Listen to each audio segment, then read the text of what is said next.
भिडभाड रहेछ। अब छिट्टै घर पुग्नु पर्यो। बुढीले पक्कै मेरो बाटो हेरिरहेकी होला। ए बुढा आउनु भयो जस्तो छ। हजुर, म घर आएँ। सबै ठीक छ? ठीक छ। कस्तो भयो शहरको यात्रा? ए बुढी, बल्ल आइपुगे। बाटो त लामै रहेछ। अनि दिदी कस्तो हुनुहुन्छ? अब धेरै राम्रो छ। डाक्टरले पनि केही दिनमा ठिक हुन्छ भन्नुभयो। त्यो सुन्दा त खुसी लाग्यो। आउनुस्, भित्र आउनुस्, चिया पकाइदिन्छु। हुन्छ बुढी, बाटोभरि थाकेको छु।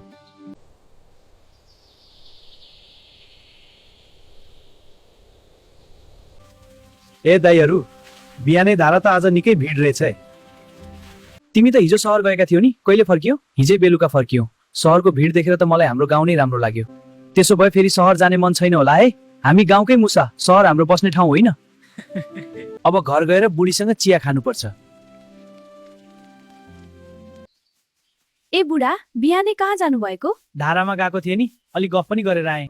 हजुरलाई त जहाँ गए पनि गफ गर्न साथी भेटिहाल्छ। हो र, साथी भेट्नु राम्रो कुरा हो।